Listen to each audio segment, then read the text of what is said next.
Hello everyone, welcome to Everything Arsenal. We are back again for another podcast with Cozy. Arsenal have contacted Barcelona over a potential transfer for Jules Kounde. That is not the only defender we've been linked to. Fabrizio Romano has also confirmed that Arsenal are one of many teams that are currently interested in the Italian player who's currently killing it at the Euros. His name is Calafiori. We'll be discussing that as well. And also a bit on Smith Rowe and Lokonga. But first, Cozy, how are you?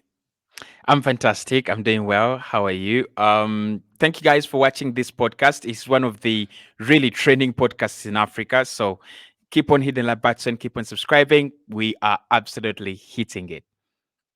It's absolutely amazing. So let's get started with Yeah. Jules Kounde. So, I mean, this is a player that I never thought we were going to be linked to. I mean, I think 3-4 years ago, We maybe were. could have been linked to when Mm, Chelsea also linked to him, but it mm, went quiet. He moved to Barcelona, and I think it was over. But according to reports from Gerard Moreno, Arsenal have made contact with Barcelona over the potential transfer of France defender Jules Kounde. Now he's currently playing for France at right back. Obviously, he was yeah. a centre back. He can play both positions. But first, the first question with Jules Kounde, Cozy, is what do you make of him as a player? Do you think he's an incredible player? Do you think he's a player that could make a difference in the Arsenal team? He's played for Sevilla before, for Bordeaux before in France. He's played for Barcelona before. I'll talk about him. There's a couple of really good things about him. But first, what's your idea of him as a player when you hear Jules Kounde? Do you think he's incredible? Now, incredible, I wouldn't say really, but I would say he's a good player, and I think we have his kind of quality at Arsenal. So I wouldn't be really excited about Jules Kounde. Actually, for me, the question would be why are Arsenal really going in for Jules Kounde? Not because he's not a good player, but because I think what he provides, we have in players like Julian Timber, we have in players like Benjamin White, we have in players like we even have better, in players like William Saliba. But if I was to just really paint a picture of Julian of him.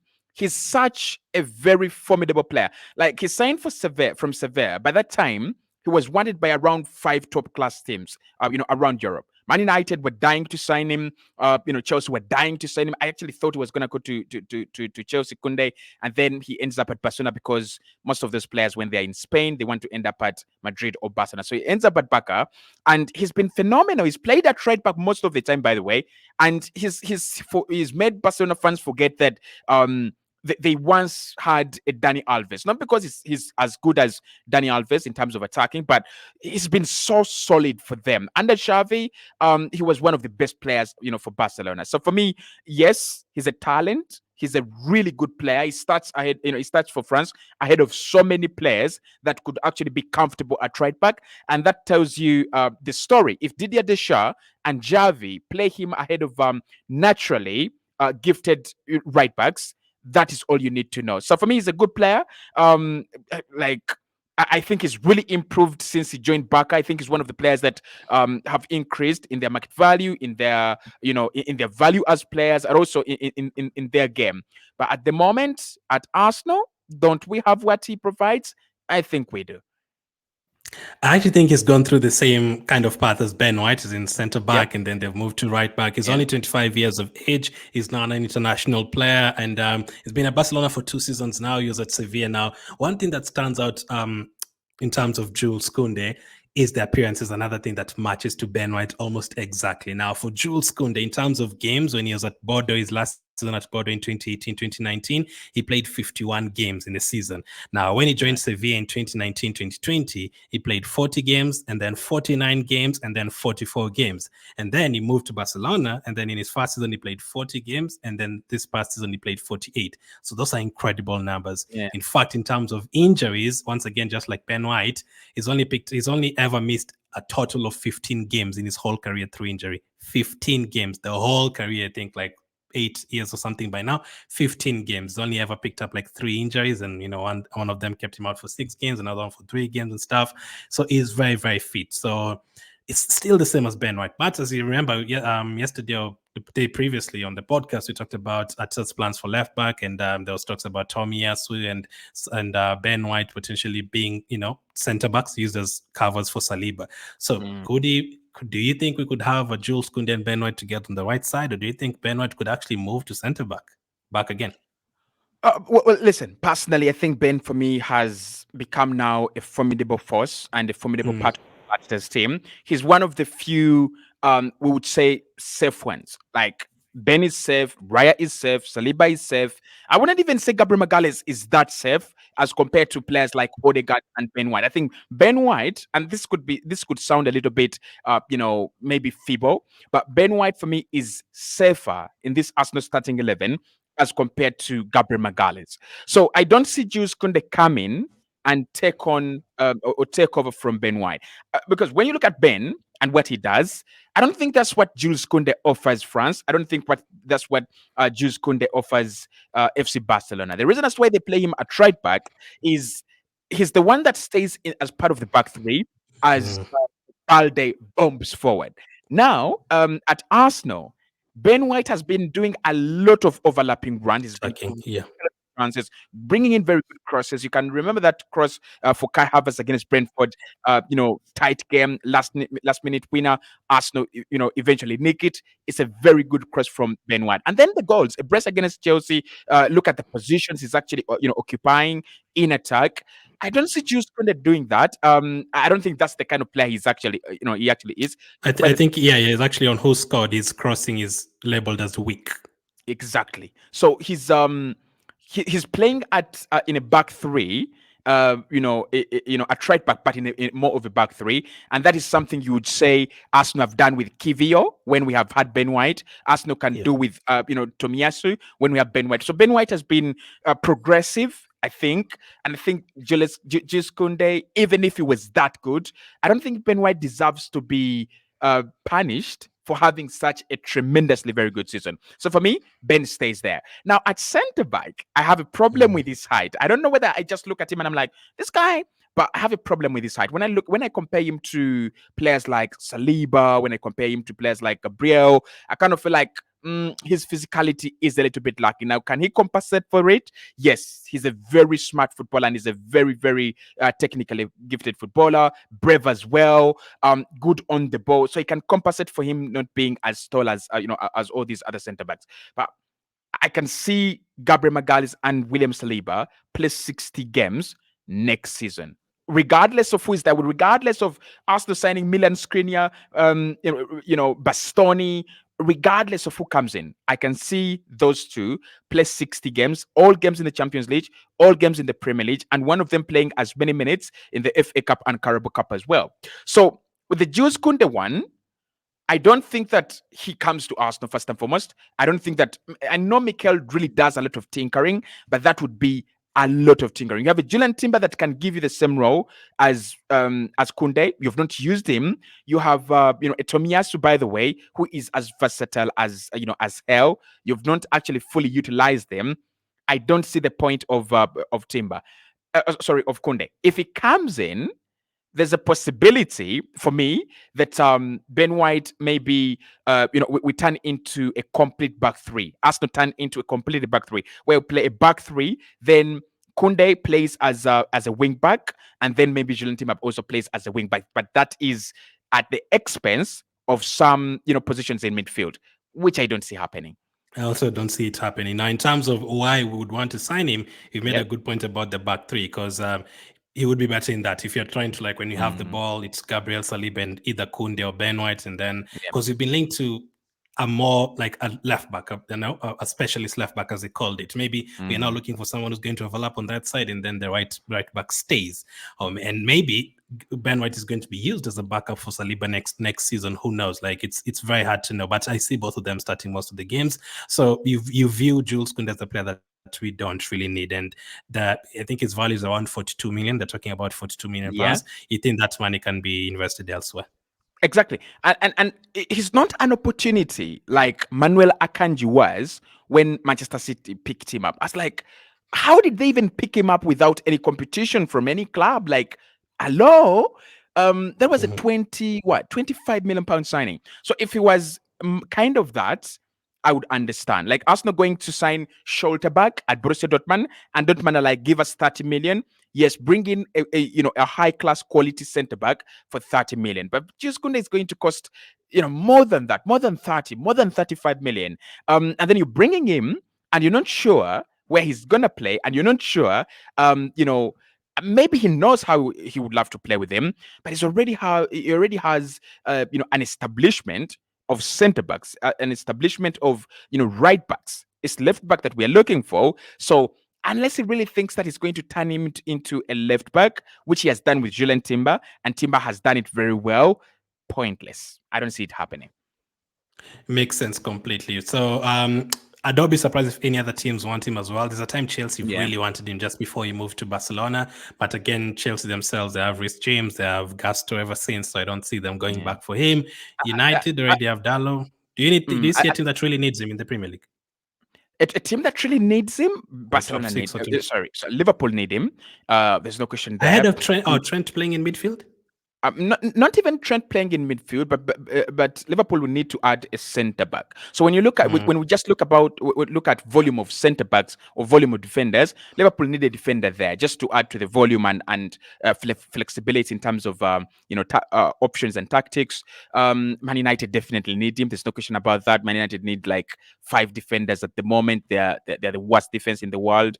I would say Villa need him because of Carlos. I think that Carlos injury affected him. So a couple of clubs need him in the Premier League.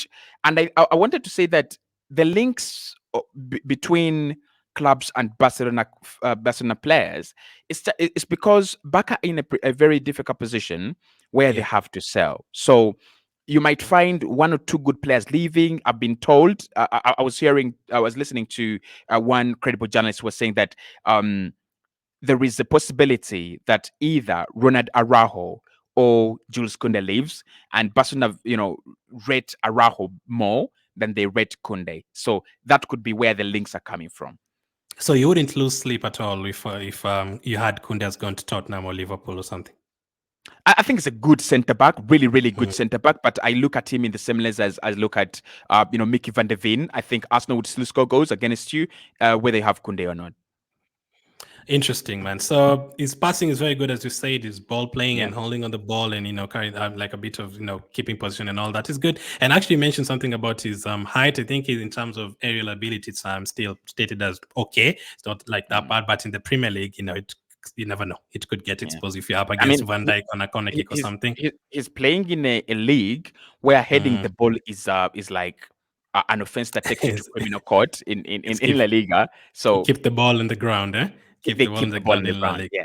So Kounde is one that we don't see as a need for me. For me, actually, I didn't even want any defenders at all. I wanted us to keep it the same and focus on other positions. But let us know in the comments, would Jules Kounde interest you? Is this a player that you think is a no-brainer? Do you think like, no, you don't really need a player in that position? You already have so many. But we are linked to another centre-back who can also play on the left side and is absolutely smashing it at the Euros for Italy. His name is Calafiori. According to reports on him from Fabrizio Romano, Arsenal are one of many clubs showing interest in Bologna defender Riccardo Calafiori. However, at the moment it's not a negotiation, but we are interested in him. I had Kosi saying in one of his videos, you never know, things could develop very quickly. We don't have to hear about it. We could hear tomorrow he's coming for a medical. Okay, he's still playing for Italy, but you know what I mean. Like, you could hear anything. And this player was trending a couple of weeks ago, and since then his performances have been absolutely incredible. Let's bring this from Skoker. No Italy players created more chances, made more interceptions, or won more aerial duels at Euro 2024 than Riccardo Calafiori. During the 2023-2024 Serie A season, he won more aerial duels, made more interceptions, and provided more assists than any Bologna teammate. Now, incredible for a 22-year-old. He's a defender. You think is he a left-footed player? I don't even know his actual foot. I'm not 100% sure on his actual foot. Left-footed. Left-footed. So yeah, he's left-footed because I saw him assisting with his right foot, if I'm not wrong. So it was a bit hard to tell. But before I bring Kosi in, let's take a look at the stats that he's had at the Euros and also for his club. So this is Italy's so far the Euros. He's played 3 games. He's assisted 1 goal, scored, assisted the equalizer against Croatia. He's created 4 chances in the tournament. Remember, he's a defender. His passing accuracy is at 92%. He's won 7 aerial duels, 77% duel success in terms of aerial duels, and 6 interceptions. This is just at the Euro so far.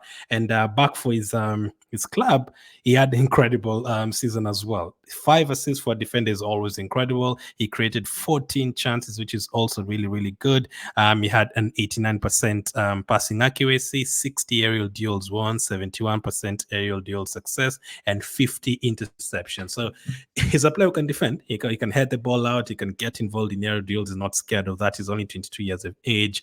What do you think of this player? Are you excited to hear that Arsenal is linked to him?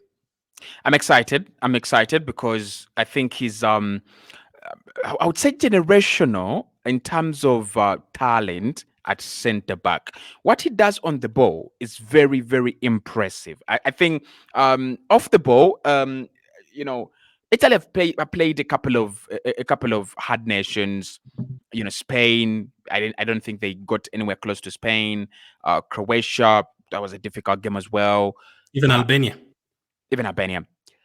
But it is what he does on the ball that Mm. is incredibly, incredibly impressive. And it is what he does on the ball that a manager like Mikel Arteta would be crazy about him. And when you look at the clubs that want him, United have talked about him. Eric Ten Hag is a big, big fan of defenders like Sandro Martinez, Calafiori, players that are really big on playing the ball out of the back. And then Juventus. Now they have a new manager who's also very big at playing, as I'll say, clean football. Now, why I'm excited about Riccardo Calafiori is I don't think Arsenal are going to sign a left back like Zichenko, a left back like let's say, I mean, maybe Ashley Cole, that kind of type of left back. Cucurella. Cucurella, that kind of left back who was born to be a left back, right? I don't think that's what Mikel is looking for in this market. What he's looking for someone who has accomplished numbers in defense, but then he's also a freak of nature that in those those defensive numbers he can turn them into offensive numbers, and that is Riccardo Calafiori. For me, when I see him, and I'm like, if Arsenal sign him, one, he starts every single game next season. He really, really does. Like his confidence on and off the ball is insane. He has got very good positioning, a very good sense of awareness. He's strong. And when you look at his height, like he plays, next to Bastoni because Dimarco is the one that plays at left back. So he plays next to Bastoni. Bastoni is the right-footed one, and then Calafiori is the left-footed one. So Bastoni is tall. Like you look at him and like, is this guy even a center back, or this is like a right back, left back playing next to Bastoni? So I think because of his height, he's going to be transformed by modern managers into a left back that bit of a Josko Gvardiol. And one thing we saw with Gvardiol last season is as time went on, he started scoring goals. He started creating chances. There is a clip that you will watch. They were playing Juventus, and the goal is scored against Juventus. That is like a typical center forward goal. He just he gives the goalkeeper the eyes and then just chips it over the goalkeeper. I saw that finish. Yeah, brilliant. Yeah. And when you don't look up his profile and you're like, the goal scorer of this goal is definitely a center forward or a Luka Modric, kind of profile. But he's a young left-footed center back. He's insane. His talent is insane.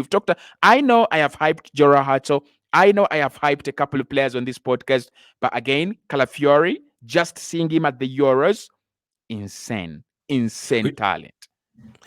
We talked about Merino the other day. If you haven't checked out yesterday's podcast, make sure to check it out. We talked about Merino and everything that he did, why Arteta could want him in terms of winning duels in midfield. Yeah. This guy is incredible in terms of aerial duels and interceptions. His interceptions is rated as very, very strong. Calafiori, and for his size and 22 years of age, I think his first international tournament. He's just exploded to the scene right now. So you said for Kounde, it's not really an opportunity. So you think Calafiori is an opportunity? Well, Calafiori is an opportunity. I mean, he's really expensive. I've looked at a couple of clubs wanting him, and they're like, okay, that's a little bit expensive. I think the feeling around the market was he's a young centre back that is coming from coming up with Bologna. They've had this good season, so Bologna might not price him. Maybe they would get like a Joshua Zirkzee kind of price around 34 million, around 30 million, but they're looking at 55 million. They're looking at 60 million, in Calafiori. They also know how good he is. So I wouldn't say it is an opportunity because he ain't that cheap. He's going to cost almost the same as as Jared Branthwaite, as McGahey, if you're to sign any of them, as Jules Kounde, if you're to sign him, around 55 million, around 60 million. So I wouldn't say he's an opportunity on the market. 22 million, 22 years, 60 million. That's not an opportunity. But in terms of Arsenal securing the future, in terms of you just getting the next Saliba, rushing to get the next Saliba, rushing to get the next Gabriel, who, by the way, were wonderful scouting, scouting work, and the scouting department then needs a lot of time, a lot of praise and appreciation. So I think in terms of you rushing to get the next Saliba, the next, I don't know who's one of those, the next Ashley Cole, probably because he's going to play at left back a lot of the time. That is an opportunity. Like, that is a big opportunity. I'm telling you right now, if we still had football the way it was without all this PSR, FFP, kind of rules, constraining teams, we were going to have a massive bidding war on this guy that he would have been the most expensive player to be signed after the Euros that has participated in the Euros. I'm looking at him starting at 55 million, and Chelsea just come in and say, we have our 70 million. And Juventus say we have 90 million that will pay over 10 years. Obviously, they always do that.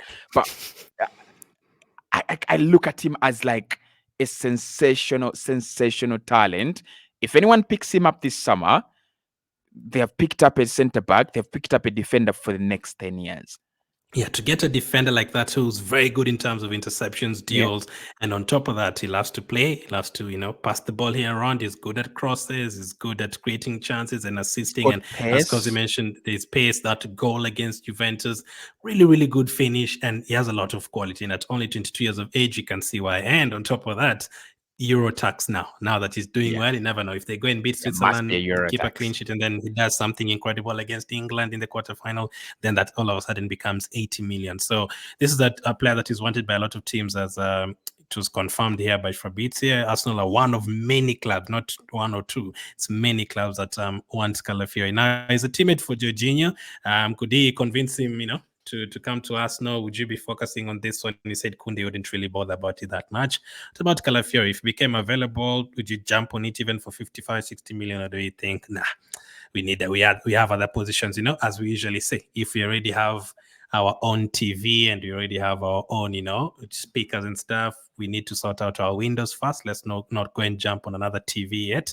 Let's focus on fixing our windows. Let whoever needs a TV get a TV. So in that case, if he ends up like at a Liverpool playing with Van Dijk, or ends up at a Chelsea, it's fine. I mean, the Jorginho part, I think players always do those things. There was a time when there's a time when I think it was Neymar who was trying to call a Brazilian player to PSG, but then didn't come through, and then it got leaked into the media. We have seen a few times players talk to each other, come to Man City, come to this, come to that. Kylian Mbappe as well, tried to influence a few players. I think it was Tchouaméni who was trying to influence. I think it was Mbappe was trying to influence Tchouaméni to go to PSG, but then Tchouaméni wanted to go to Real Madrid. So those conversations happen between teammates, between countrymen, and you never know if he respects Jorginho as much as Jorginho is respected in that Italian side. Then it could be something. Now, is it an opportunity I would jump onto? Yes, it's an opportunity I would jump onto. Now, when you look at the market, it's changing really because of the multi-club ownership. Talents are no longer becoming available as much because they're grabbed when they're still young, and then they're taken through these systems. By the end, by the time the player is good and would be ready to be on the market, he already belongs to a sister club to Man City, a sister club to Chelsea, a sister club to all these other, multi-club model ownership. Look at a player like Jean-Claire Todibo. Despite the fact that he can't sign for Man United, if he could sign for Man United, United could get him for 20 million. But Jean-Claire Todibo should be a player that should be available for worldwide bidding because he's such an opportunity on the market. So I would get him because I know that the market is going to become even worse. Look at the striker market. There was a time when Vlahovic was available. At the same time, Darwin Nunes was available. At the same time, Isak was available. Right now, we are talking about, we need a striker. Tottenham need a striker. Potentially, Barcelona will need a striker because the striker they have is 30 something, and is close to retirement. And Madrid, if Mbappe doesn't work through the middle, they will need to get in a striker because Jose is leaving. And are we sure we have enough quality of strikers to feed this all these institutions? Not really. So I would jump onto it if you get a good young prospect that you really trust and well vetted. Go and sign him. In the future, you're not going to have these opportunities. I don't think we're going to see a Calafiori at 25 available, right? You look at players like Chiesa, you look at players like Bonucci. When were they available? These are players that anyone would die to get them, anyone would die to sign them, and they were never available. So for me, Calafiori is such a player. If he goes to Juventus, guys, if he goes to Juventus, forget about him. Really forget about him because he will never get out of there. And I do think those are the kind of teams that sign players from Cagliari, Parma, Bologna. First, they go to like a Juventus, kind of like the players who go to a Real Madrid or Barcelona from Sociedad. It kind of works out that way. But those are the two defenders we've been linked to recently. He's played incredible for Italy. You can watch both of them at the Euros. They're all in the round of 16. And let us know who you'd prefer between the two, or would you not even focus on the defenders? Now, let's get to some breaking news on a player who could end up leaving Arsenal, and that is Emile Smith Rowe. According to reports, Emile Smith Rowe will inform Arsenal he wants to leave the club amid interest from Aston Villa, Fulham, and Crystal Palace. Arsenal are holding out for their price, which is understood to be in excess of 30 million. Now, a couple of points from this. This is coming from our Sports Beat. We were told that Smith Rowe is back, I think, in terms of training. He's back in the Arsenal camp and he's come back early. They have an early training camp with Mikel Arteta in Mabea. Yeah, so I did say two things. Either one, he's coming to get his fitness up quicker than the other players, have an advantage, maybe start a few preseason games, maybe prove a point to Arteta, and maybe even start the season if our players get to the final and semi-finals of the Euros. There's a spot there for him. Or he's coming to finalize his future quicker and get a move quicker. But again, 1 month ago, the transfer window, 2-3 weeks ago, as the transfer window was opening, we were told that Smith Rowe, he's still not sure whether he wants to be at Arsenal, whether he wants to leave. He really loves Arsenal as a club. He might want to stay. He might feel like next season I'm going to get some chances. Let's see how it goes next season. But it's a very complicated one. There's a lot of people wanting to stay, but there's some that say, listen, he needs to leave. We need that money for to take it to buy someone else in the team. We were told that Vieira is going to stay at once Vieira to stay. So does that mean Citro is going to leave? We were told that Nelson as well asked to leave a couple of weeks ago as well. That's another player who could end up leaving. Now for Emile Smith Rowe, first of all, we're also going to talk about the money because we said 40 million and then now we are talking about 30 million. How do you feel about Smith Rowe? We talked about him before a lot, but right now, how do you feel about him? Do you feel like, nah, this is a player we have to do everything to keep him? I don't care how much someone is giving us, we have to keep him. Or do you feel like if he wants to leave, just let him go? Even 28, 30 million, just let him go. Well, personally, I don't have any talent questions about him. He's one of the technically gifted, real talented and real talents in this Arsenal squad. So if you're asking me about, am I desperate to sell him? Am I eager to make money out of him? 100% not. He's one of the players I would say untouchables in terms of talent, right? But I've said this before and I said again, this one is on Mikel Arteta. If he stays, that is on Mikel Arteta. If he leaves, that one is also on Mikel Arteta. Because with such a talent, and talent is like beauty. When you look through the mirror, you know how beautiful you are. You know how smart you are. You know how talented you are. So I think Emile Smith Rowe would know his abilities. He would know his talent. And he would know that I think I'm better than ABCD that is, starting ahead of me, right? I think the manager is not giving me enough game time. And if I went across the city and I went to West Ham, I went to Tottenham, I went to Newcastle, if I went anywhere across this country, I am a star. I'm a big player. If it goes to Crystal Palace alongside Eze, even if Eze goes and he's better as a replacement than Eze, like creatively and also in terms of giving them that attacking thrust and scoring goals. So this one is on Mikel Arteta. For me, I don't have any doubts with Emile Smith Rowe. I would never feel like, why is he bringing on Emile Smith Rowe at this point in time? I know he can score goals. I know he loves to take a shot. I know he's accurate when it comes to his shots. He's not wasteful with his chances. And he's a creative player. Brave, drives the ball a lot of the time, and we've seen him succeed for Arsenal in a season where he was almost our best player. In that very season. So for me, no question. If Mikel decides that he's willing to include him in that small pocket of players that that he trusts. Last season he was trusting only 14 players, and 14 players means you have a starting 11 and 3 players that you trust beyond that starting 11, and those 3 players were Trossard, who came on for Gabriel Martinelli a lot of the time. He also trusted who else? Partey. I mean, Partey was injured a lot of the time, but I would say Partey because when he came back, straight away got into the starting 11 and dropped out. Yeah. And maybe Tomiyasu or Kivio, right? Or Zichenko. 3 players, right? We're talking about a club that has around how many players? Around, you'd say 20 players that anyone could say, these are Arsenal players that could start for them. The Edin Ketias of this world, he threw away. The Reece Nelson of this world, he threw away, and a couple of other players. So if he's going to treat Emile Smith Rowe like that, then I don't see him, I don't see the point in him staying.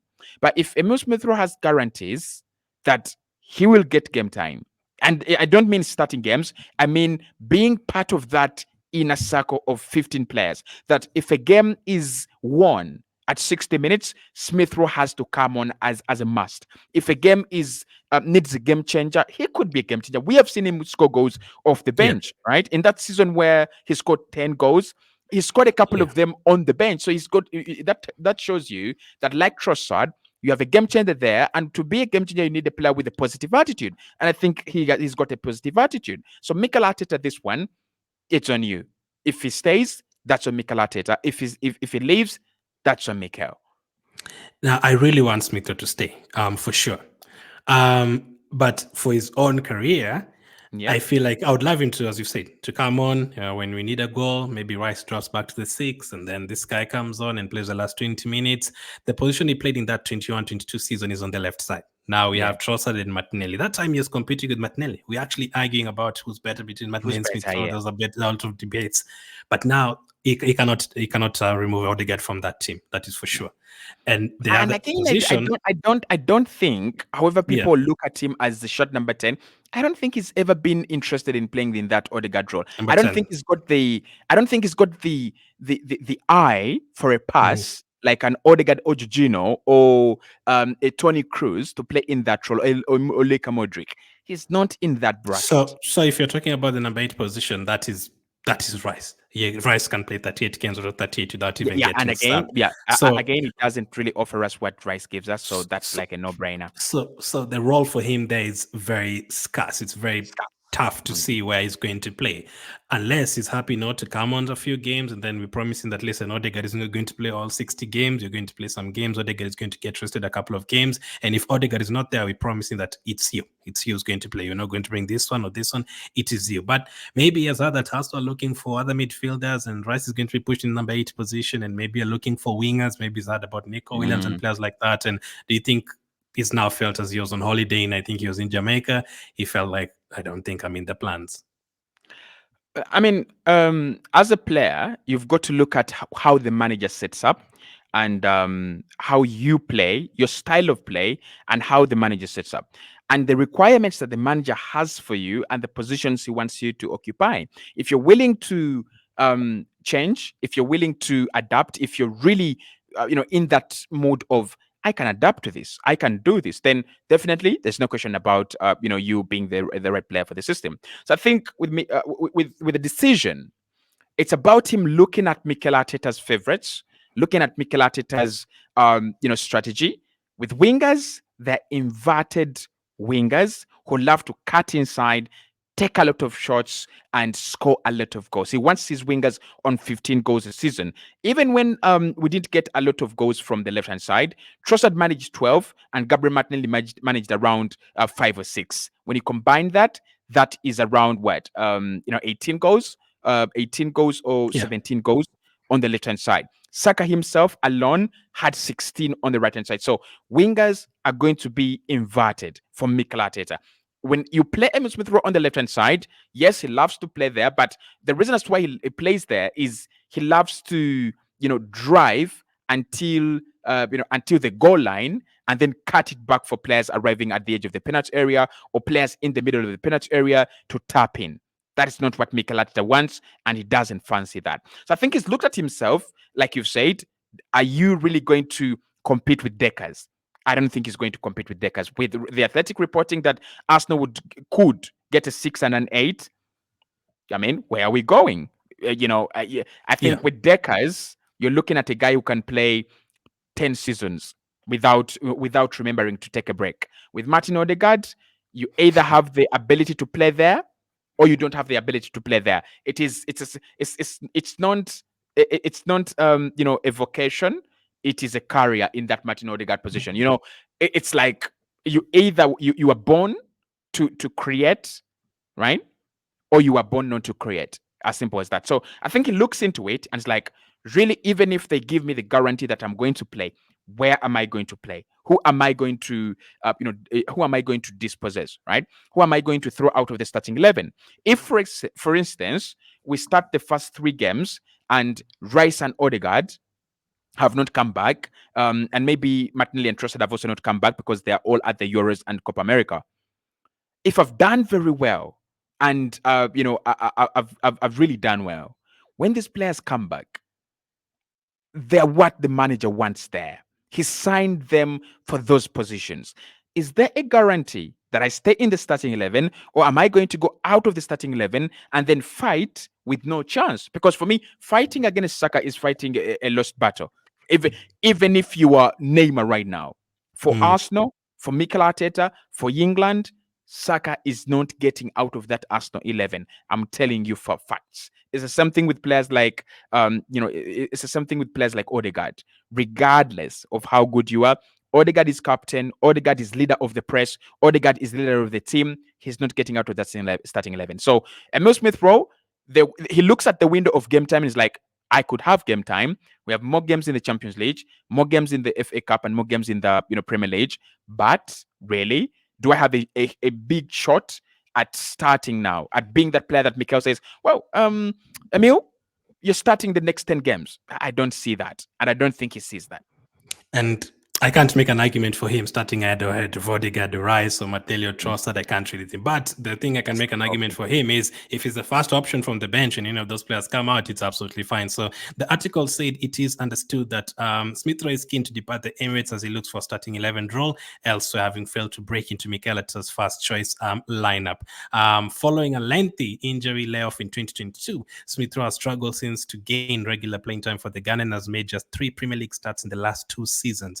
Aston Villa, who previously made an approach to Arsenal for the 3-Cup England man, but were rebuffed, remain interested and possess the lure of Champions League football. While Smith Rowe's career progressing, it looks increasingly unlikely the Haaland graduate will remain at Arsenal for the longer term. Now, the attacking midfielder has never been short of suitors, and while it remains Arteta's preference to continue with Smith Rowe in the squad, another year of keeping him around will see his market value significantly fall with his contract expiring in 2026. So he still has 2 years remaining on his contract.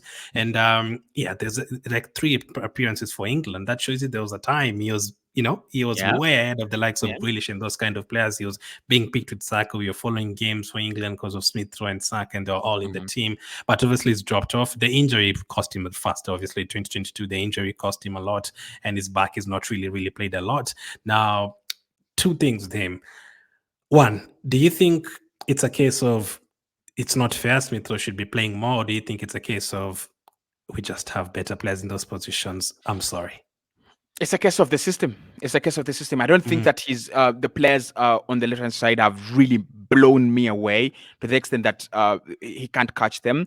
It's the case of the system. Mikel really prefers a player that is going to cut in, he prefers an inverted winger. He prefers a winger that focuses on running. Every run, must be towards the penalty area, not Yeah. towards the byline, then the penalty area. He wants it direct. He wants it quick. He wants that ball into the penalty area, delivered into the penalty area a little bit quickly, a little bit quicker. So that is where Emile Smith Rowe has a problem. That is where Emile is facing the challenge. So he can't really play where Saka is, because then that's where he would be the inverted winger. But that is not how he loves to play, right? If you He had to loves keep him, where would you use him? still, I would use him. I would interchange him with Gabriel Martinelli. That is his best position. And then That's what where I would happens to play him. Trossard?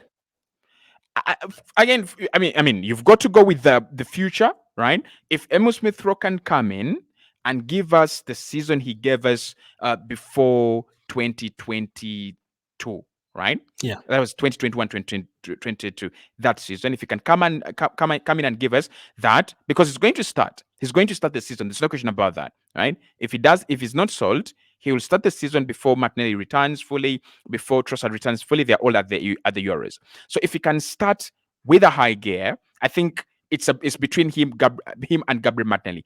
Trossard, I don't see him, at Arsenal for more than 2 seasons now. I think he will be here this season, and then at best the next season. So I could bring in Trossard when I take off Kai Havertz. I could bring on Trossard when I take off, Saka, maybe, something like that, just to, use his versatility. But I see Emile on the left hand side. But I think it's a system that has created positions, and some of these players they just don't fit into those roles. So I saw someone saying we've moved past Smith Rowe. Do you agree with that? Moved past is a little bit harsh. Moved past in terms of tactics and tactical development and evolution, 100%. Moved past in terms of quality. You cannot beat a struggling Bayern side.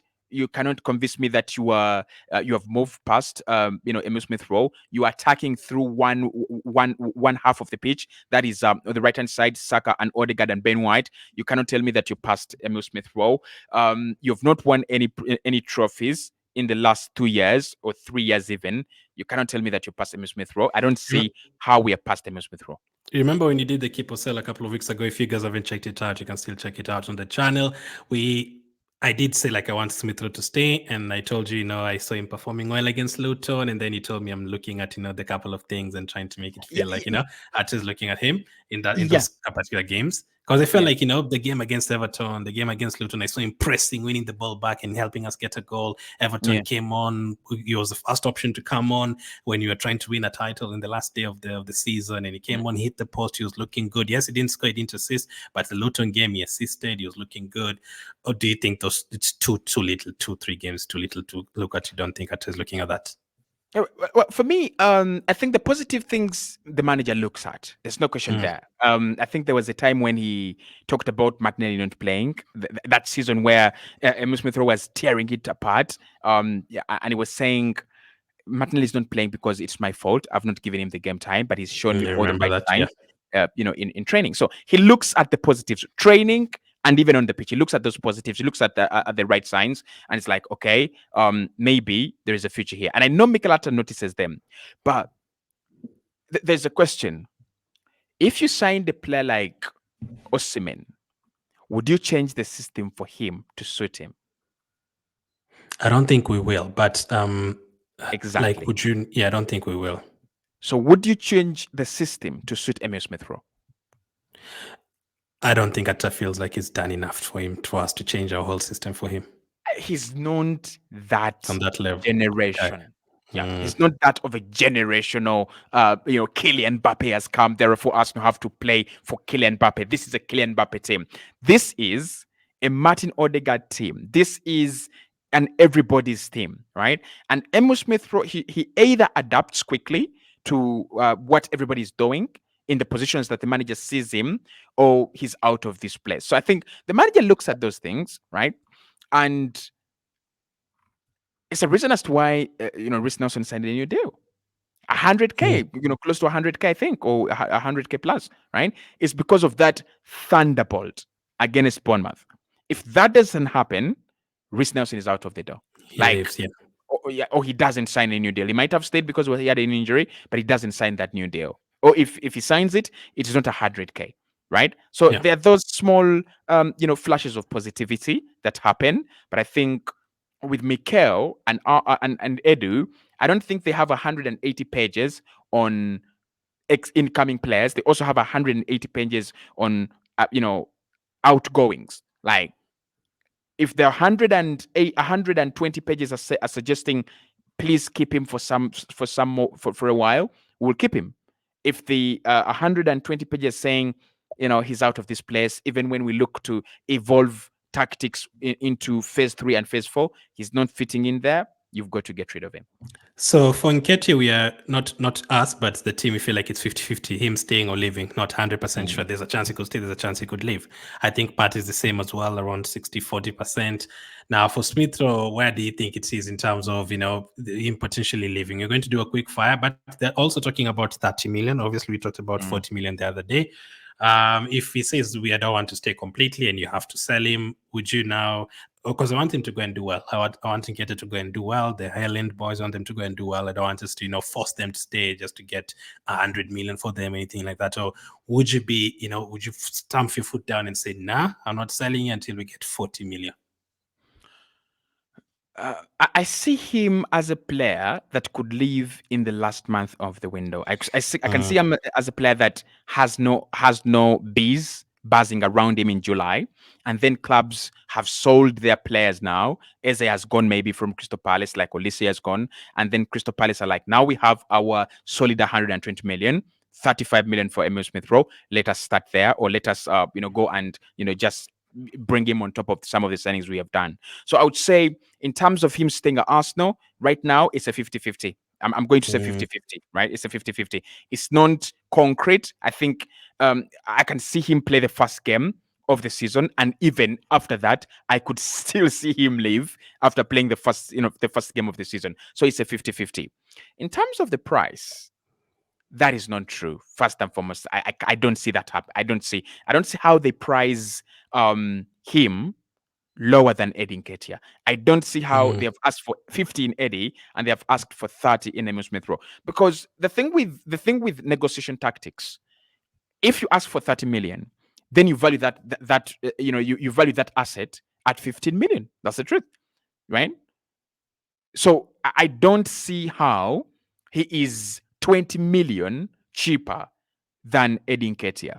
How much? 40 million for me. 40 million. And I've said, if it is selling him for 40 million and signing Eze for 60 million, I wouldn't do that deal.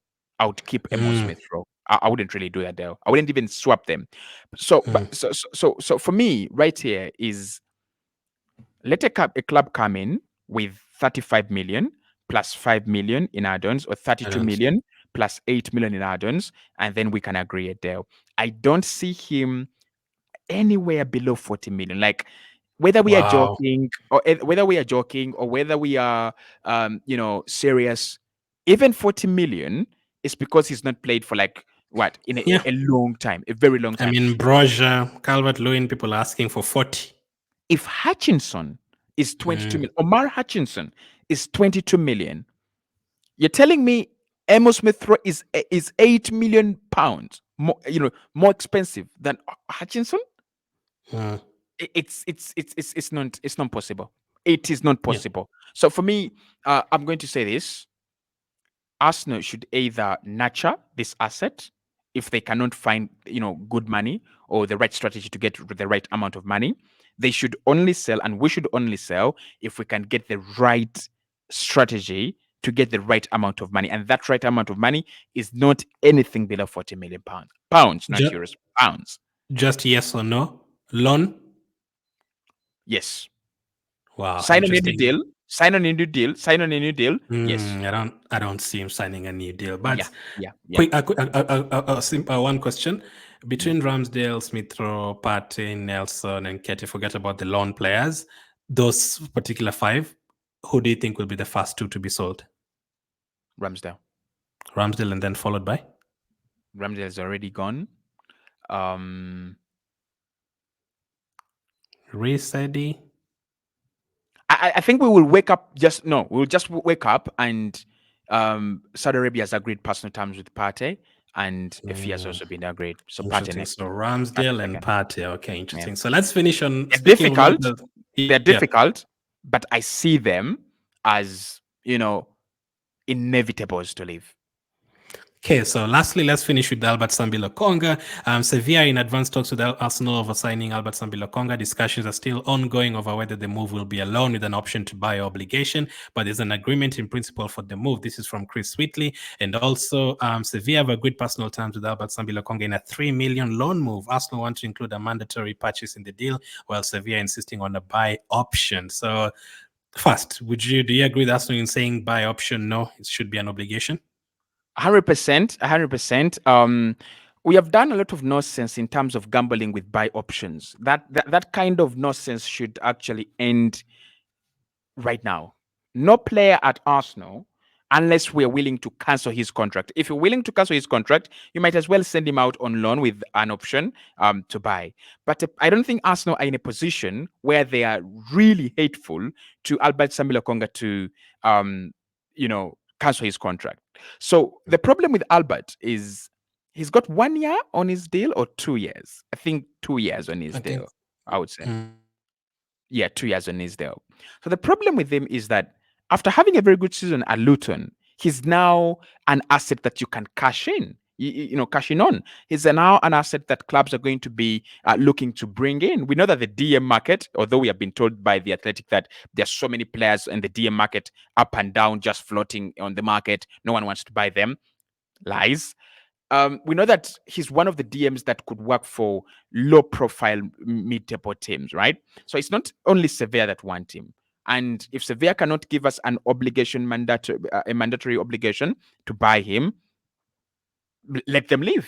Let them leave. What about the three? Do you think the 3 million they're paying for the loan move is a bit enticing? The 3 million is to cover his wages, probably, and around there. For me, I think selling is the best option, because what happened to Kieran Tierney should be an example of what Arsenal should expect. Kieran Tierney goes to Real Sociedad, and as soon as everything is over, they just send him back. The same thing with Nuno Tavares; they just send them back. So for me, don't give them Albert Sambi Lokonga with an option to buy. Give them an obligation. If What they if can't no one meet wants? it, What if no one wants to buy? no. That if for me, Lokonga is a player that has played at Crystal Palace, he's played at Luton, and he's now wanted at Sevilla. You can look at the profile of clubs that have actually wanted him or have actually used him. Luton is like the least, right? So I can see him go to a mid-table Premier League team. A Like a mid-table Premier Leicester, League. the Yeah, Southampton. like a Leicester. Yeah. I mean, Leicester are losing, Keenan Dewsbury Hall. I'm not saying you could replace him, but they could get some money and they'll start spending, money on A signings. Bournemouth. A Bournemouth somewhere. Famila Konga on loan in June. Come on. If it's in August, okay. Because you're right. June? He has 2 In years. June? He has 2 years remaining. Yeah. You're right. He has 2 years remaining. Tavares is the one that has one. So, Yeah. how much would you be looking for then? 15. 15 million. So 15, if what about they tell you 13 million is the final one, would you be like, take him? Yeah, 13 I would still sell. Because I kind of feel like his market value, the maximum market value we might ever see him get to now is like 30 million euros if he goes to a club like Sevilla and he hits it very well for like 5 seasons. Makes sense completely. Let us know in the comment section what you make of Lokonga. Would you be happy with the loan deal and then comes back next season? Or do you actually want him to stay? Some of you do want him to stay. Let us know what you make of Smith Rowe as well, Jules Kounde, and also Calafiori. Thank you for watching the podcast as usual. And we'll catch up with you guys on the next one.